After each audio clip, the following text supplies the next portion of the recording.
Bismillahirrahmanirrahim. Assalamualaikum warahmatullahi wabarakatuh. Alhamdulillahi wa kafa. Wassalatu wassalamu ala sayyidina al-mustafa wa ala alihi wa ashabi ahli sidqi wal wafa. Qala Allah Ta'ala fil Qur'anil Karim, a'udzu billahi minasy syaithanir rajim. Bismillahirrahmanirrahim.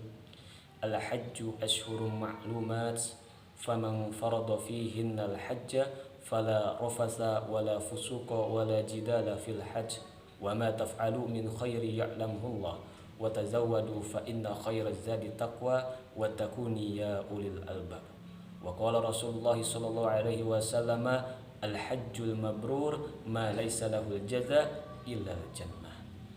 Alhamdulillah, di bulan ini sebagian saudara kita telah dipanggil oleh Allah untuk melaksanakan ibadah haji. Lalu apa keistimewaan daripada ibadah haji? Yang pertama, ada ibadah yang dititik beratkan pada harta, disebut ibadah maliyah. Contohnya zakat, sodakoh. Ada pula ibadah yang dititik beratkan pada badan, disebut ibadah jasmaniyah atau ibadah badaniyah.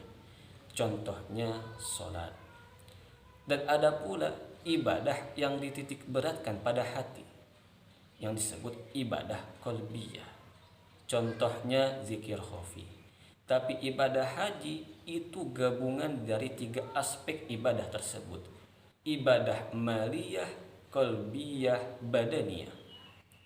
Harta ikut keluar, hati pun mengikuti, badan pun ikut bergerak. Tanpa salah satunya, tentu ibadah ini tidak sempurna. Umpamanya, badan sehat, hati pun mau ingin mengerjakan haji, tapi harta tidak ada, tentu bakal bengong. Umpamanya badan sehat, uang pun ada, tapi hati belum ada, hati belum mau, kepengen buat pergi haji. Barangkali ke New York sampai, ke London bolak-balik, tapi ke Mekah belum sampai lantaran hatinya belum pengen buat pergi haji. Maka ibadah haji adalah gabungan dari ketiga ibadah itu, yaitu ibadah maliyah, qalbiyah, badaniyah.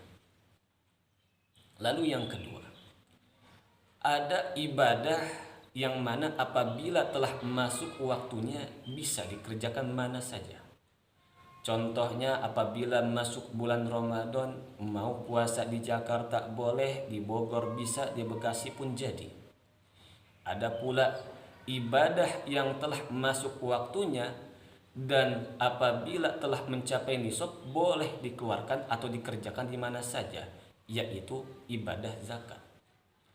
Mau zakat di rumah bisa, di kantor pun jadi, di masjid pun boleh. Tapi ibadah haji harus dikerjakan pada waktu tertentu dan pada tempat tertentu pula. Kan kita nggak pernah dengar ada orang ibadah haji ke Cengkareng, nggak ada. Makanya ibadah haji ini adalah ibadah yang sangat mulia. Sebab itu Allah Subhanahu wa Ta'ala memberikan keistimewaan kepada orang yang mengerjakan ibadah haji. Lalu Rasulullah SAW bersabda, al-hajjul mabrur ma laysa lahul jaza illa jannah. Haji yang mabrur tidak ada bagian atau tidak ada ganjaran yang pantas untuknya kecuali surga. Maka kesempatan kali ini saya Al-Fakir akan memberikan pesan singkat kepada para jamaah haji. Mudah-mudahan bermanfaat bagi kita semua. Yang pertama, ini yang paling penting, yaitu niat. Kita pergi jauh dari tanah air menuju kota suci Mekah. Meninggalkan sanak keluarga bukan niat untuk jalan-jalan apalagi piknik. Kadang-kadang ada orang Indonesia baru sampai ke Mekah, dia cari pasar yang dia ributin baju, yang dia ributin jubah, yang dia ributin permadani. Padahal haji belum mulai lagi. Lantaran kenapa? Niatnya belum kuat. Utamakan niat kita haji, yaitu niat ibadah karena Allah Subhanahu wa Ta'ala. Maaf saudara, kalau kita mencari kenikmatan biologis atau kenikmatan yang lainnya di dalam ibadah haji, belum tentu kita menemukan. Kenapa? Kalau kita berpikir di dalam ibadah haji, kita harus mengeluarkan minimal 50 juta, lalu meninggalkan sanak keluarga, meninggalkan istri, meninggalkan anak, jauh dari keluarga, harus melewati berbagai macam negara, berbagai macam lautan untuk sampai kepada tanah suci. Belum lagi sampai di sana bertemu dengan jutaan orang berdesakan di sana. Lantaran bertemu di sana berbagai macam orang-orang yang berbagai macam sifatnya. Tidur tidak nyenyak, makan pun tidak enak. Tapi lantaran karena niat yang kuat, hati pun menjadi bahagia. Maka niatlah yang paling pentingnya, itu niat karena Allah Subhanahu wa ta'ala. Apabila niat kita kuat, maka hati pun akan bahagia, jasmani pun akan mengikuti.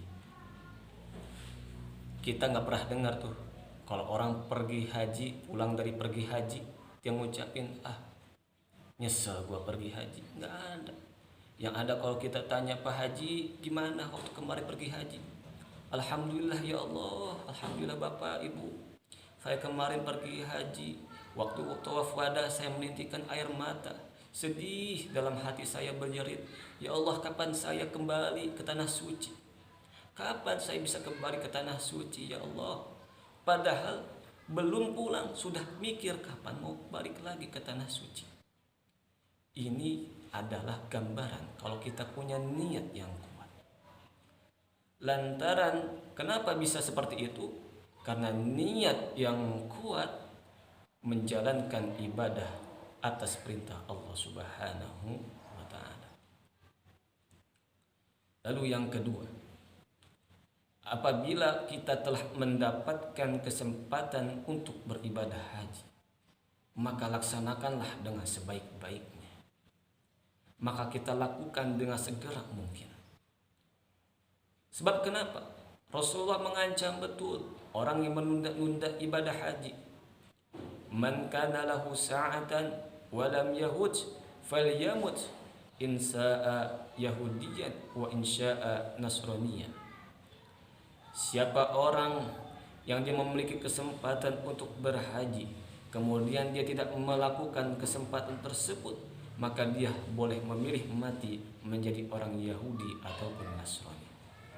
Na'udzubillah summa na'udzubillah min dzalik. Setelah sampai di tanah suci, kita gunakan kesempatan itu dengan sebaik-baiknya.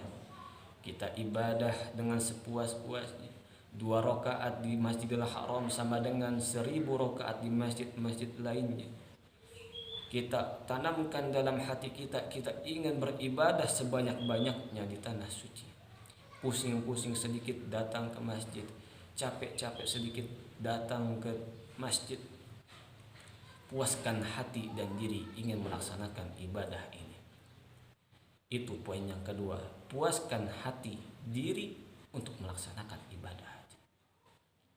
Lalu yang ketiga,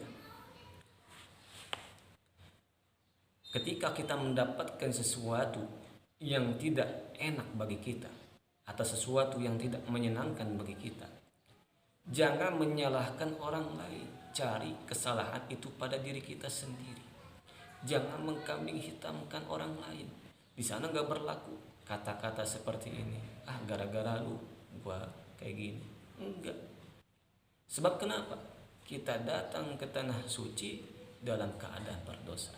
Ilahi abdukal asi ataka. Ya Allah, hamba datang kepadamu dalam keadaan berdosa, maka ampunilah hamba. Itu kata Abu Nawas. Maka obat yang paling mujarab ketika kita mendapatkan sesuatu yang tidak menyenangkan di tanah suci adalah bertaubat, meminta ampun kepada Allah, mengakui kesalahan-kesalahan kita. Saya ada cerita, ada seorang ustadz, dia pergi haji bersama kawan-kawannya. Sesampainya di Mekah, dia keliling Mekah tanpa ditemani oleh temannya. Temannya bilangin, Ustadz, kamu jangan pergi kemana-mana, nanti susah dicarinya. Kata Ustadz, tepuk dada dia, saya Ustadz nggak mungkin keder. Akhirnya ditinggalilah teman-temannya itu, dia keliling Makkah. Akhirnya benar terjadi, dia tersesat selama 2 hari. Akhirnya dia bertemu dengan seorang syekh. Lalu dia berkata, ya syekh, saya telah tersesat selama 2 hari, bantu saya. Apa yang kamu lakukan? Kata syekh. Salah saya juga sih, saya ngomong saya Ustadz, gak bakal keder lah, gak bakal bingung lah. Kata syekh, ya udah kamu masuk ke Masjidil Haram, kamu sholat taubat, kamu mengakui segala perbuatan. Akhirnya ketika setelah sholat taubat, meminta ampun kepada Allah, keluar dari Masjidil Haram, langsung ketemu tempat dia tinggal, hotel dia tinggal.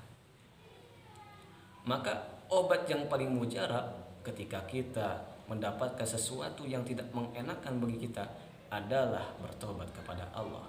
Sebab kenapa? Karena di tanah suci merupakan daripada taman mini akhirat. Setiap perbuatan kita akan langsung diganjar oleh Allah Subhanahu wa taala. Dan jangan sampai kita melakukan apa yang dilarang oleh Allah Subhanahu wa taala. Apa pesan Allah Subhanahu wa taala kepada kita? La rafatha wala fusuqa wala jidala fil hajj. Janganlah kalian berkata kotor yang menimbulkan syahwat. Lalu wala fusuqa, janganlah berkata-kata fasik atau pula mengatakan sesuatu yang kita menyesali daripada perbuatan itu. Misalnya, saya nyesel pergi haji, coba saya kagak pergi haji. Duit bisa dipakai buat beli angkot, akhirnya jangan menyesali seperti itu. Lalu wala jidala fil haji, jangan berantem pada waktu haji. Maklumlah waktu di Arab musim tidak tentu, cuacanya sangat tinggi, tidur tidak tenang, makan pun berbeda. Makanya ketika kita sampai di tanah suci, Allah mengajarkan kepada kita untuk melatih kesabaran. Mudah-mudahan dengan pesan yang saya sampaikan ini bermanfaat bagi para jamaah haji. Wallahu waliyut taufiq ila aqwamit thoriq. Wassalamualaikum warahmatullahi wabarakatuh.